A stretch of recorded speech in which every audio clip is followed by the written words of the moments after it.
Buenos días. Algunos de ustedes ya me conocen, saben que prefiero estar en campo. No sé cómo me sale esto, ¿es fuerte o suena bien? Para mí suena muy pocho. Vamos a ver cómo sale la plática. Bueno, muchas gracias por la invitación. Vamos a tocar algunos temas, espero que de interés.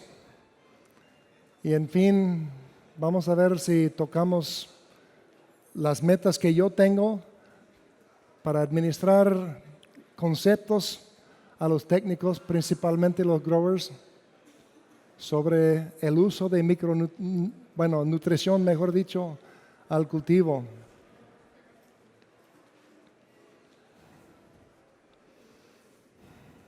¿Listos? Para que sepan, los datos no son míos, pero después de 30 años voy a asegurar que los datos que presento los hemos visto en campo constantemente. El Dr. Don Huber, de casualidad, es un líder mundial de fitopatología y también del uso de nutrientes en el combate contra de plagas y enfermedades. Y también es mi primo. Entonces no pasa nada aquí.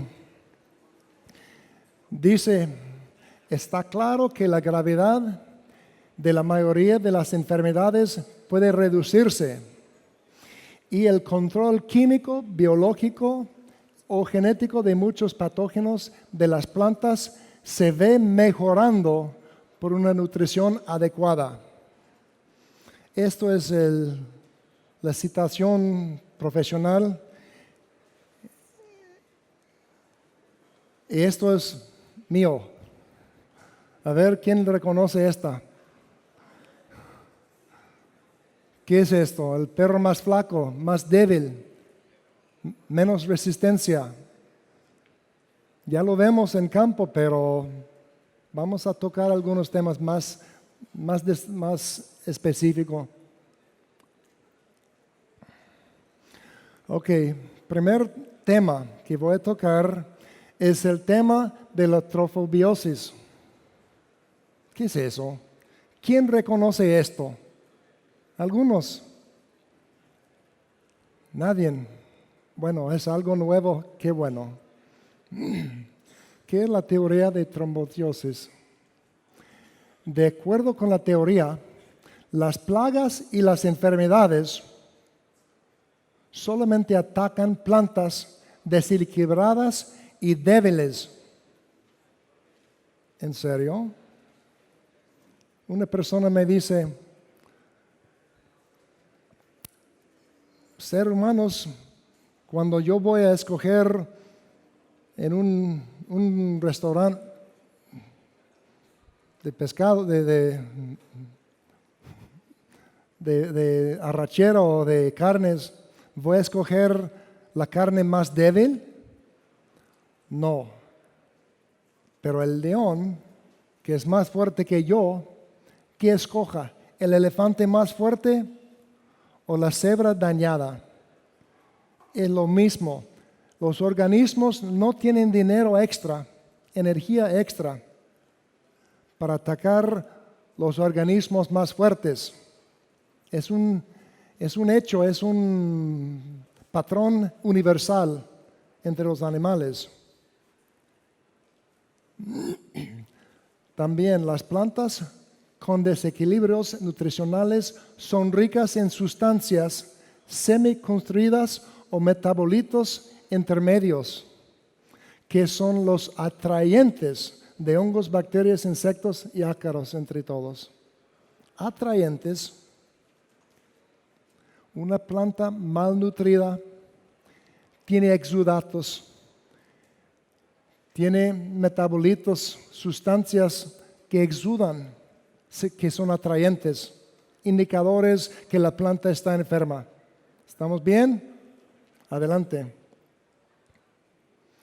Se requiere un balance entre nutrientes. ¿Qué es eso? Entre nutrientes para que la planta construya totalmente sus estructuras y productos terminados que no pueden ser digeridos por organismos inferiores. Es igual que mi persona.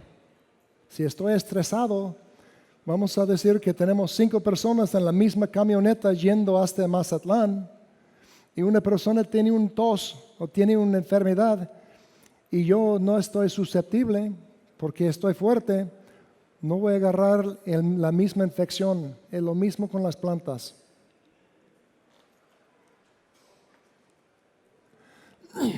¿Quién reconoce esto? Lo hemos visto ya hoy, ¿no?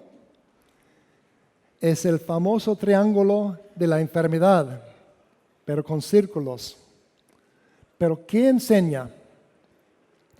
Aquí tenemos presencia de una planta y dependiendo en el vigor, la etapa de crecimiento y la resistencia, tiende a moverse hacia la enfermedad o afuera de la enfermedad.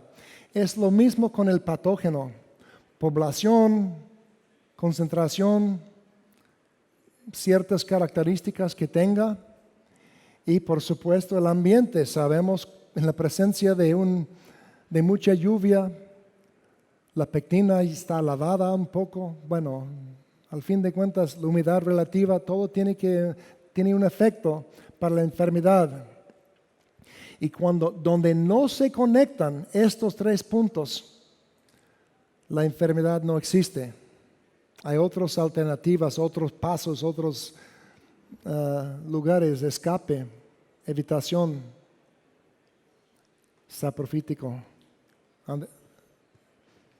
¿Estamos bien?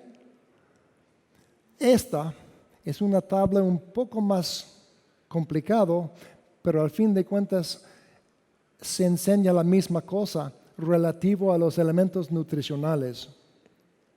Factores e interacciones determinan disponibilidad de nutrientes y la severidad de las enfermedades.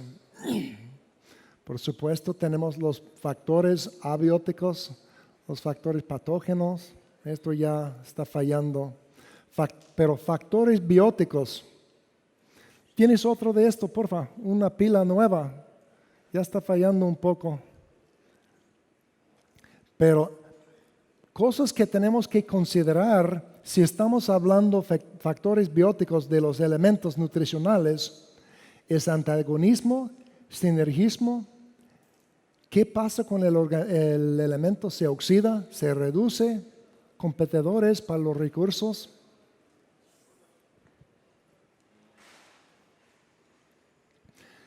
Ok. ¿Quién sabe de la ley del mínimo? ¿Todos no? ¿Qué es la ley del mínimo? ¿Cuál es el elemento más importante? Es el elemento más deficiente relativo a los otros elementos. ¿Estamos bien?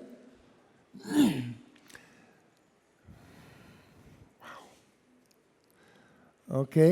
Todos los nutrientes son necesarios, aunque aquí se reconoce que los micronutrientes solo representan menos que 1% de los elementos nutricionales en la planta.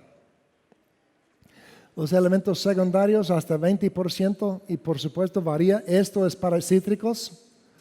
Esta tabla es específicamente para cítricos, pero varía de acuerdo con si es hortalizas, son maíces así.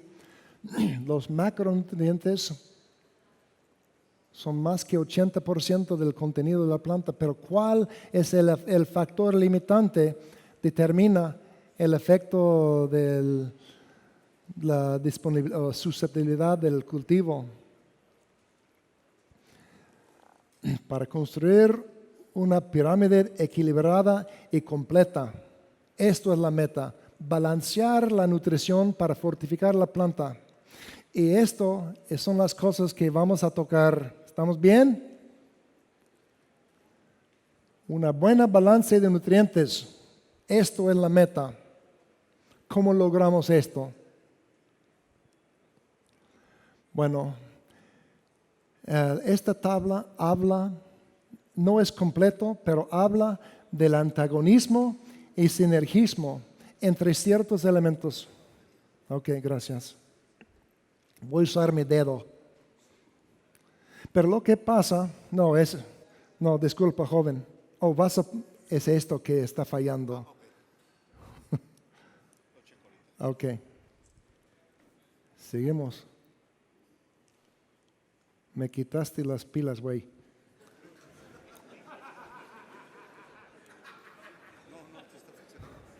Pero dejó de funcionar, no sé. Ahí está.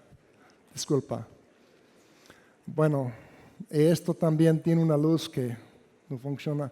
Pero lo que pasa es que si tenemos altos niveles, una cosa que no se muestra aquí, tenemos altos niveles de zinc, ¿qué efecto tiene sobre el efecto de cobre, o el efecto de manganeso, el efecto de fierro o hierro?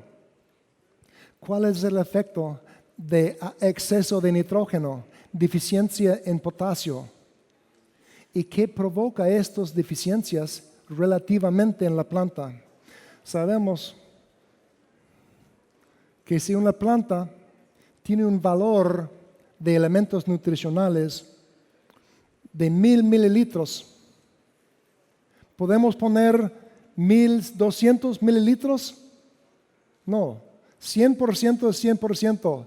Si tu empleado dice que, gracias, si tu empleado dice que te va a dar 120%, mentira. 100% es 100%. Al fin de cuentas, lo que estoy diciendo es que si tenemos la pirámide que estuvimos tocando, ¡ay, qué chulada! Es un juguete casi, ¿no?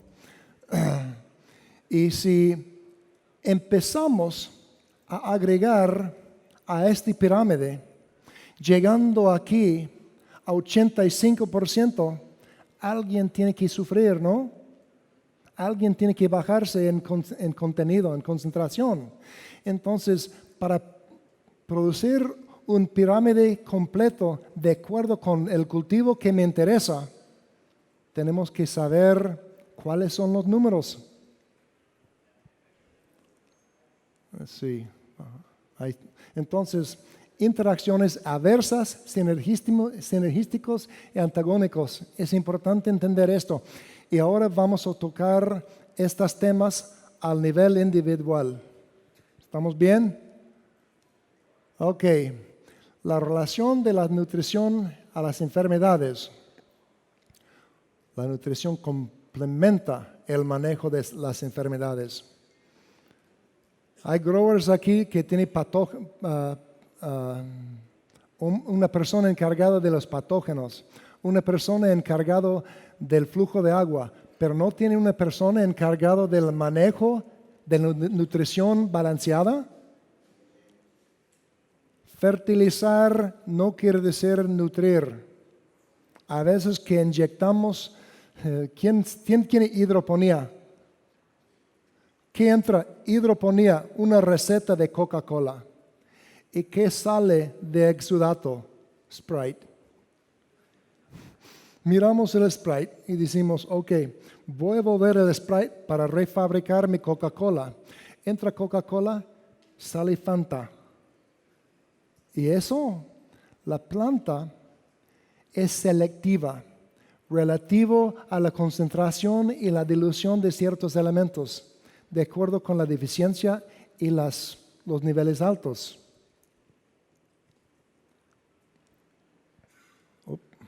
Se debe buscar una buena balance nutricional. Tanto los excesos como los defectos pueden favorecer la infección o la infestación. ¿Estamos de acuerdo?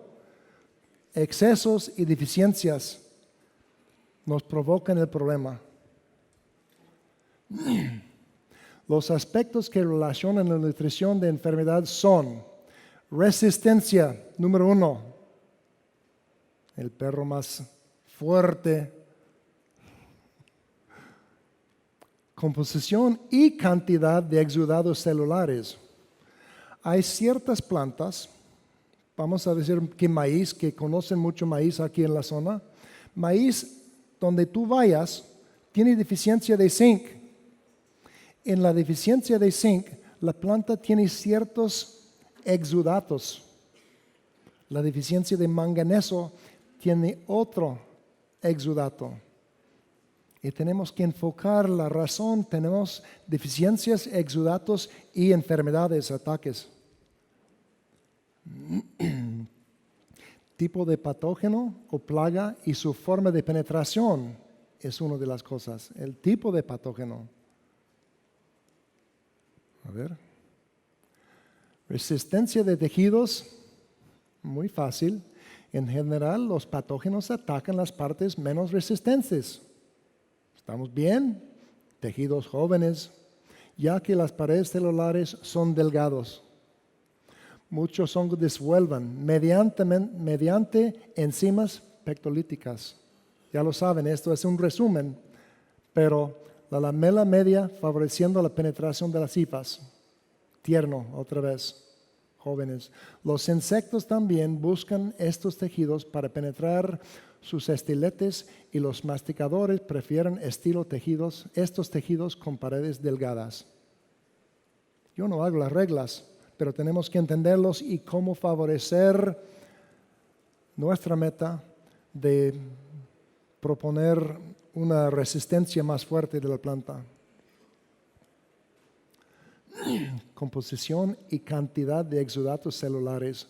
Los compuestos orgánicos de bajo peso molecular, principalmente estos dos, más que nada, normalmente fluyen. Ok, otra palabra, tengo algunos amigos aquí que me conocen. La palabra número 2 agronómica se llama fluyo. El flujo de las cosas son muy importantes. Cuando se acumulan los azúcares y no se mueven, ataque de enfermedades. Tiene que tener flujo, no solamente el contenido completo. La acumulación y la falta de movimiento es muy importante en las plagas. Normalmente fluyen del interior a exterior de la célula. El tipo y cantidad de sustancias están influenciadas.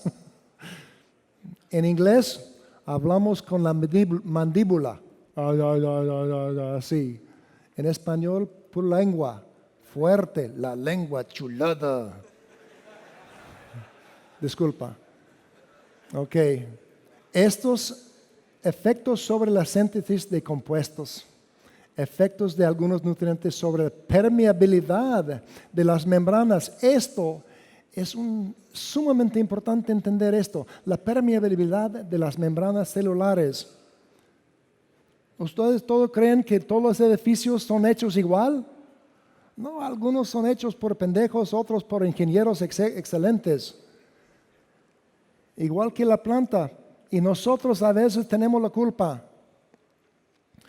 A mayor presencia de exudados, mayor posibilidad del ataque, especialmente de parásitos facultativos, estos artrópodos chupadores. La presencia de exudados favorece la germinación de cónidogos y crecimiento inicial de las hifas. Bueno, es un resumen, ya lo sabemos, pero tenemos que relacionarlo con la nutrición.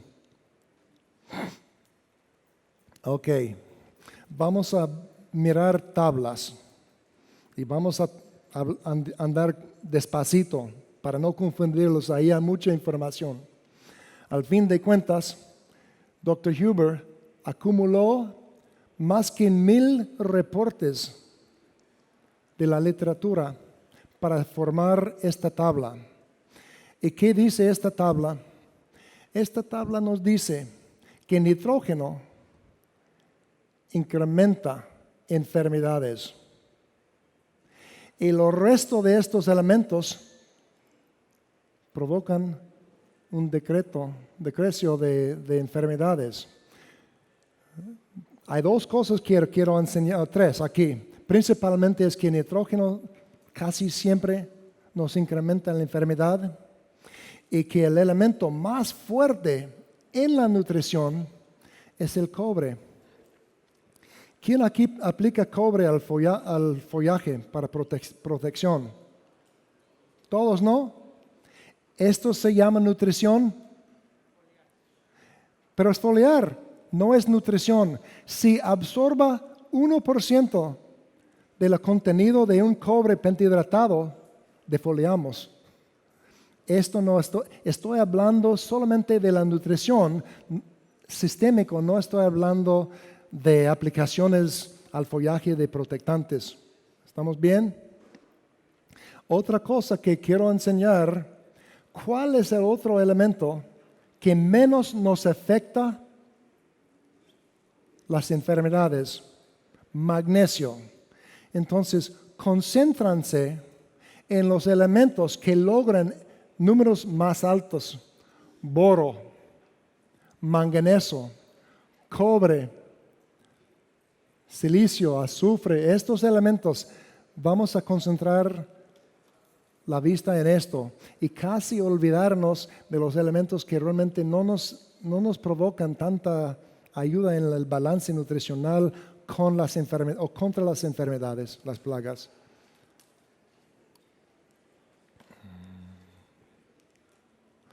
Ok, otra tabla grande. Lo que quiero enseñar es que estos también son estudios hechos por líderes al nivel mundial sobre los efectos de los nutrientes en enfermedades. Pero en ciertos cultivos hemos visto un patrón de potasio, calcio, boro, calcio, manganeso, fósforo, calcio, zinc, boro, potasio, calcio, cobre, boro. ¿Ven lo que estoy enseñando? El punto que estoy haciendo es que hay ciertos elementos que podemos enfocar los esfuerzos y son parte de esta lista. ¿Vamos bien? Adelante. ¿Más tablas? Bueno, está bien. Es un resumen nada más. No quiero enfocarnos en un cultivo específico. Solamente estoy enseñando unos factores muy importantes. El boro tiene mucho que ver con varias enfermedades: cobre, manganeso, molibdeno, zinc. Esto y la aplicación de potasio y silicio, si no están juntos, son compadres de trabajo. Mucha gente habla del efecto de silicio. Esto es la única cosa que voy a tocar hoy. Pero en fin, también plagas. Esta es la única vez que vamos a ver magnesio, pero en fin, calcio, cobre, zinc, molibdeno, fósforo, boro, potasio, cobre, boro. Y la última tabla aquí: enfermedades provocadas por exceso de nitrógeno. Entendemos lo que estamos diciendo. Deficiencia de todos los elementos y exceso de nitrógeno es lo que nos provoca más problemas que nada. Es muy fácil, aún en los orgánicos, aplicar, vamos a decir, exceso de nitrógeno. ¿A qué costo? Ok, otra tabla. Dosis de nitrógeno a la incidencia de una mancha. Ok, primero quiero enseñarles que inteligencia, variedad 1, variedad 2, variedad 3. Variedad 2 no tiene susceptibilidad, es resistente. Entonces, cuando aumentamos los niveles de nitrógeno, tenemos menos manchas. Pero donde no tenemos tolerancia, lo más alto que sea, estos no son niveles de exceso, son niveles promedio. Pero vemos la tendencia, una variedad muy susceptible, mucho más enfermedad. Logrando la meta, ¿no? Ok. Efecto de la forma de las enfermedades de la planta. Donde nitrato aumenta, el amonio disminuye. ¿No te cae interesante? Los técnicos que me conocen, Yo les digo, la tequila de la planta, ¿cuál es? La tequila, lo que provoca cambios bruscos, se llama nitrato. Y a veces que aplicamos nitrato sin compensar o sin pensar, considerar los efectos de excesos relativo a los otros elementos. Ok, otra cosa que vamos a tocar. Hablando de potasio, en convencional y no labranza. Estos son 4 niveles, el testigo con 3 niveles igual acá. El número de la enfermedad y la defoliación, con la meta de aumentar el rendimiento. En los 2 lugares, el lugar donde aplicamos más potasio, tuvimos mejor rendimiento. Esto es la meta, ¿no? Parcialmente, pero tenemos también que considerar que cuando tenemos aumentos en ciertos niveles de potasio, tenemos también un efecto en la enfermedad. Potasio es uno de los principales que es contra las enfermedades. ¿Cuáles son los datos? Los datos indican que donde tuvimos más o vamos a decir suficiente potasio, tuvimos menos alternaria. Otro punto. Ok. Hablando de, recuerda, acabo de decir que magnesio realmente no tiene un efecto en muchas de las enfermedades. Y lo vemos con diferentes niveles. Ok, otra cosa, esto es el contenido de los elementos en la hoja. Después de tomar la muestra, mandarlo a un laboratorio, estos son los números que salieron. Y sabemos, si no tenemos mínimo 1% de calcio en los tejidos, vamos a ver problemas. Entonces, después de la aplicación de potasio, ¿cómo es? Más alto el nivel de potasio, más bajo son inversos la relación. ¿Qué quiere decir esto? Que potasio antagonismo en concentración en la hoja.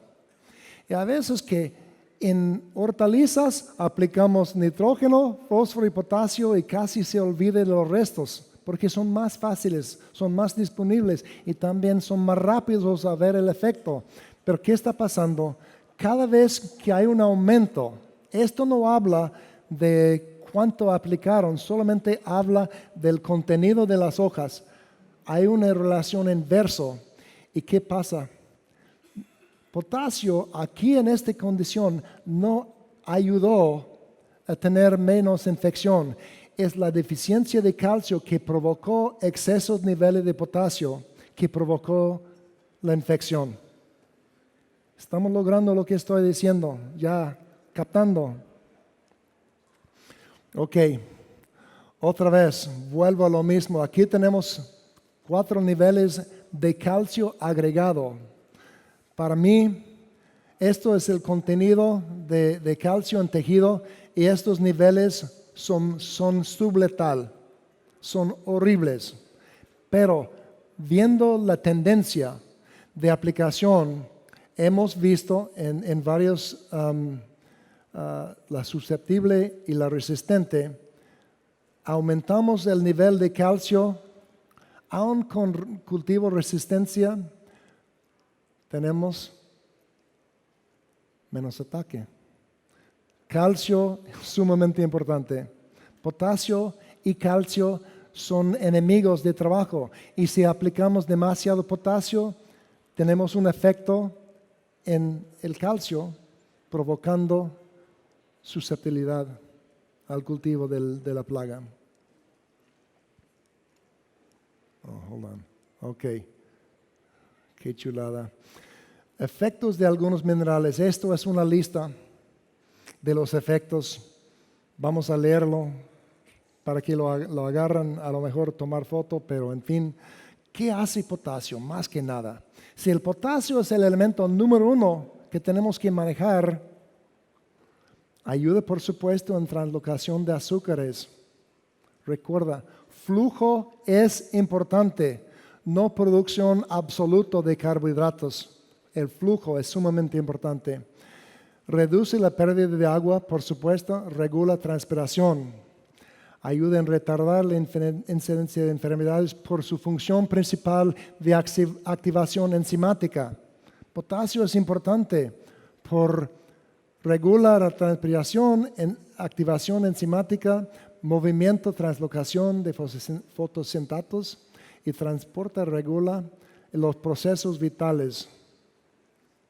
Estos son los puntos principales. ¿Por qué potasio nos ayuda tanto? Estos son muy importantes, esta lista.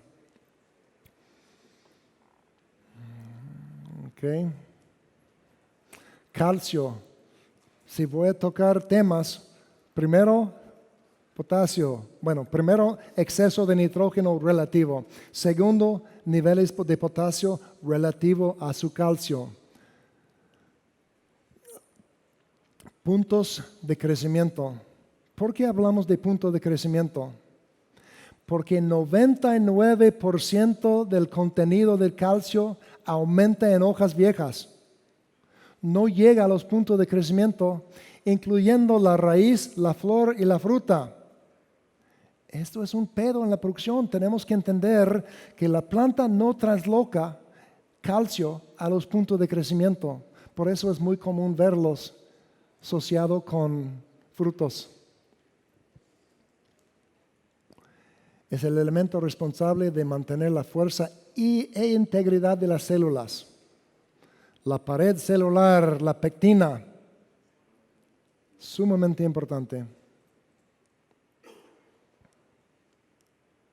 Come on, baby. Zinc. Su deficiencia causa lixiviación de azúcares. Recuerda, acabo de decir que la deficiencia de zinc provoca aumento de lixiviados, exudatos en la raíz al nivel foliar y tenemos que fortificarlo con suficiente zinc.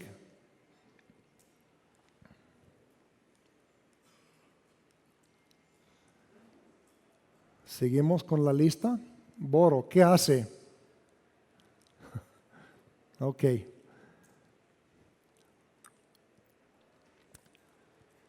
El punto más importante es transporte de azúcares. La verdad es que boro tiene dos funciones muy importantes. Boro es el activador de potasio en el movimiento de azúcares. Si tenemos deficiencia de boro y tenemos suficiente potasio en el follaje, la acumulación de azúcares en la fábrica es como tener un camión lleno de sandías y no hay chofer para manejarlo. Pero también boro es sumamente importante para el calcio. A ver. Porque el calcio sin boro no tiene flexibilidad.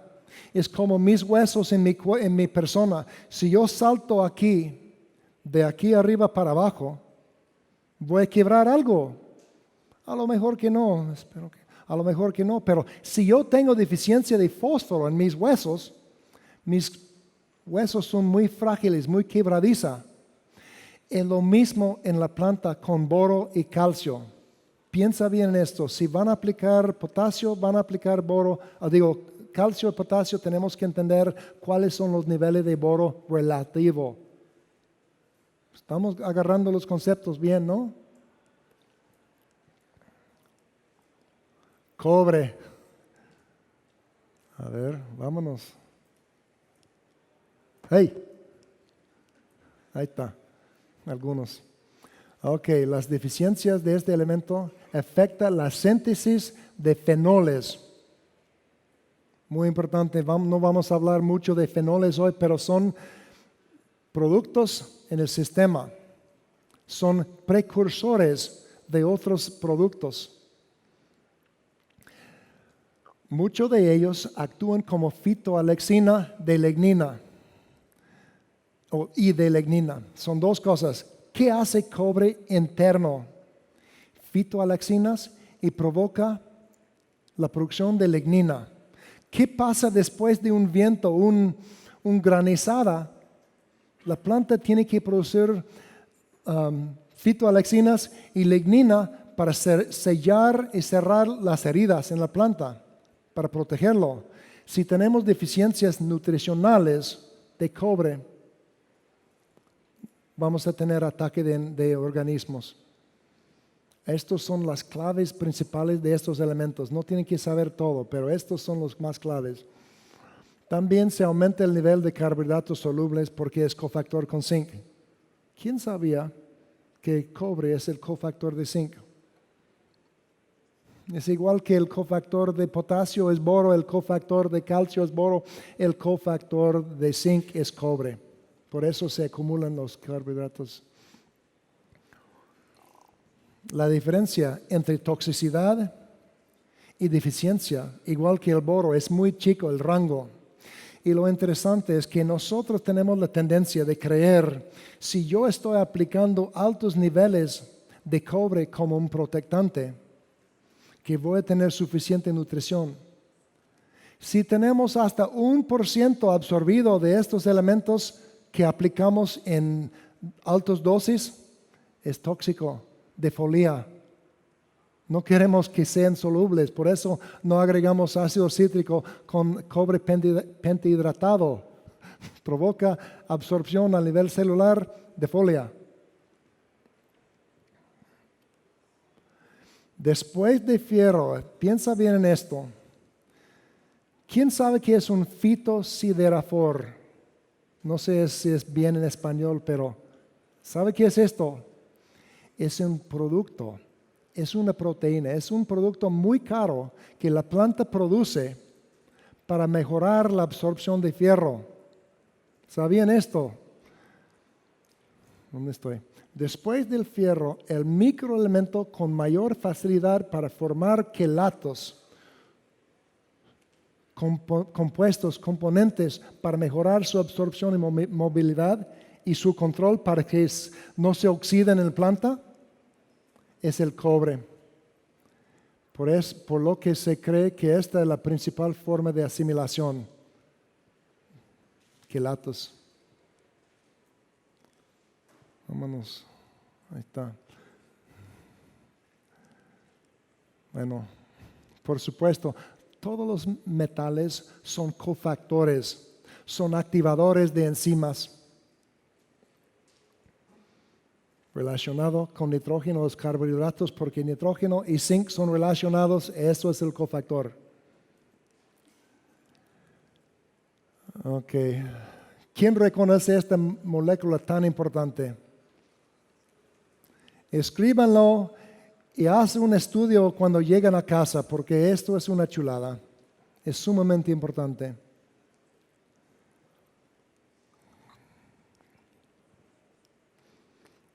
Se pasó. La última tabla. Esto no es tan importante, pero calcio, cobre, ¿qué hace? Es un precursor, como zinc es un precursor de triptofán, que es un precursor de auxina, cobre es muy importante. Sustancias lignificadas, fitoalaxinas. Estos son los conceptos que quiero compartir con ustedes hoy. A ver cómo sale esto. Bueno, tenemos tiempo para algunas preguntas, como 2 o 3, porque estoy medio sordo, dice mi esposa, supuestamente.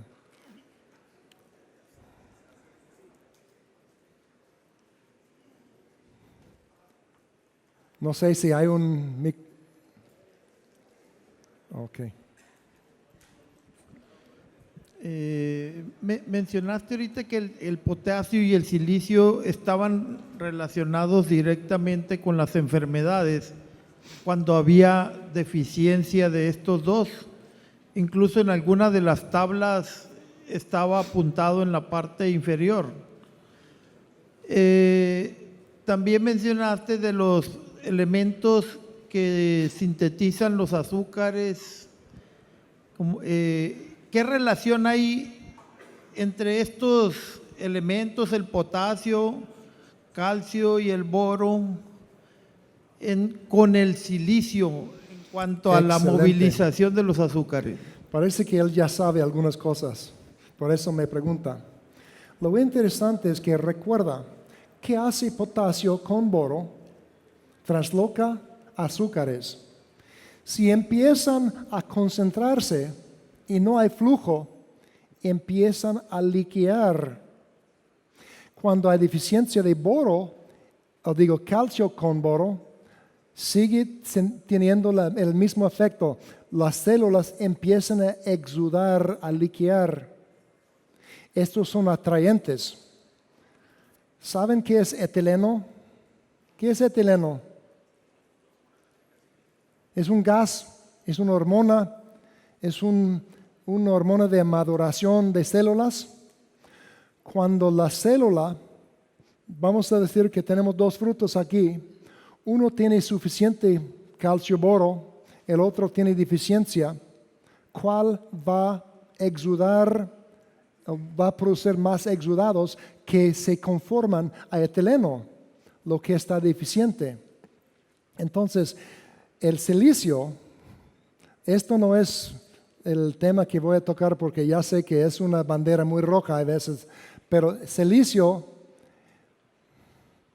es vamos a decir, como un remolque que se atrae y que puede tomar el lugar de fallas en el sistema. Si las plantas, las células están liqueando y el potasio que es el vehículo, administra como su remolque, su silicio en los puntos que están liqueando, es como en Holanda el muchacho poniendo su dedo en la reserva. ¿Entienden lo que estoy diciendo?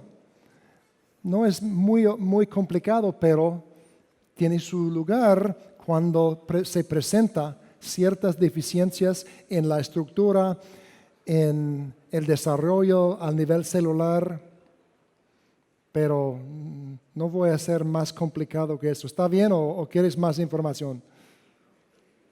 Chulada. ¿Qué más? Carlos Flores, de Agroindustrias del Norte. Disculpa, ¿Qué? el calcio tiene movilidad en fruto. Si se aplica en fruto, ¿se mueve o no se mueve? Para problemas de blossom. Excelente. Casi pegaste un jonrón. Ok, piensa bien. ¿Qué pasa con calcio en el suelo? ¿Qué pasa automáticamente con calcio en el suelo? Si yo agrego un fuente de calcio, ¿qué fuente quieres usar? ¿El fuente de yeso? ¿Es soluble yeso? Lentamente soluble. ¿Es soluble carbonato de calcio? Aún más lento. ¿Es soluble hidróxido del calcio o óxido de calcio? Aún menos soluble. Entonces, si tú estás hablando de calcio soluble, tienes que estar hablando de un milagro que pasó en el suelo. ¿Sabe por qué? Calcio es el único elemento que no tiene mecanismo para su absorción. Es pasivo. ¿Qué es pasivo? Esto es tecnología, ¿no? Supuestamente es un iPhone. ¿Funciona esto si no lo activo? No, es pasivo. Calcio es el único elemento absorbido pasivamente. Tiene que tener solubilidad y absorción al punto de la raíz, no en los puntos lignificados porque se precipitan lo más arriba de la raíz. Entonces, el calcio no tiene su vehículo. No es un remolque, es como un muchacho ciego caminando en el sistema. No sabe dónde está ni qué hacer. Y lo que pasa, si calcio es soluble, pero es pasivo, la planta absorba el agua y se mueve hacia ¿dónde? Las estomas. ¿Hay estomas en la fruta? ¿Hay estomas en una fruta desarrollando después de cuajado? Aún menos. Entonces, nosotros vemos pudrición apical en expansión celular porque durante división celular tuvimos un evento de deficiencia. Calcio es un pedo. La verdad es que calcio, tenemos que batallar con esto y tenemos que entenderlo. Entonces, ¿cuándo es el momento? Vamos a decir que hoy tenemos 3 racimos de mi tomate. Tercer racimo está en floración y cuajado. 80% del calcio que se ocupa la fruta está en división celular. En expansión celular es pura celulosa y agua. Entonces, para prevenir la deficiencia de calcio o pudrición apical, tenemos que dirigir el momento específico. Pero ¿qué pasa si tenemos saturación? ¿Qué pasa si tenemos 3 días nublados? ¿Qué pasa si tenemos compactación? Tenemos 3 días de mucho calor. El flujo de calcio se diluye en la planta completo y este racimo en 45 días me va a provocar problemas en el empaque. Tenemos que la palabra número 1 de Tracy agronómica se llama anticipar. Cuando yo veo, por ejemplo, él me pregunta, y voy a usar un ejemplo muy importante. En Chihuahua, Durango, aplican un calcio soluble o 2 calcios solubles. Uno se llama nitrato de calcio y el otro se llama cloruro de calcio. Y lo aplican dirigido a la planta completo. Lo que toca la hoja no llega al fruto. Y la penetración, lo que llega al fruto, solamente tiene penetración de casi nada. Entonces, cuando aplicamos un calcio soluble, hay un poco de absorción, pero es una sal y la planta rechaza las sales. Entonces, casi tienes que quelatar o disfrazar el calcio en una comida, un salchicha, vamos a decir, para que el calcio se mueva al fruto. ¿Alguien aquí que sabe hacer esto? Menos que yo. Si quieren hablar de esto, visítame allá atrás, pero esto es excelente pregunta porque calcio no se mueve el fruto, se mueve en el flujo de agua. Y cuando hay estrés hídrico, por cualquier cosa, por compactación, por saturación, por sequía, por calor, por viento, por nubes, por lluvia, el flujo de calcio va a presentarse en el racimo del momento durante división celular. Entonces, disculpa que contesté 2 preguntas, me diste 1.